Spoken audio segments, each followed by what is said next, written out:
কি বললো কথাগুলো ভালো করে শুনুন।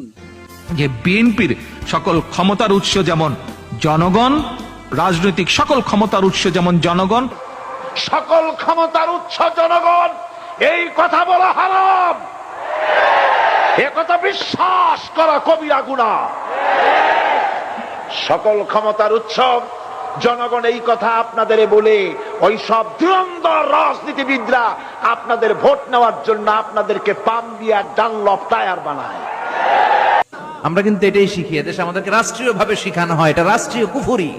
সকল ক্ষমতার উৎস জনগণ নয়, সকল ক্ষমতার উৎস কে? উনি ক্ষমতার উৎস, তিনি ক্ষমতাশীল, মহা ক্ষমতাধর। অসতর্কতার কারণে আপনারা ঈমান হারা হয়ে যান।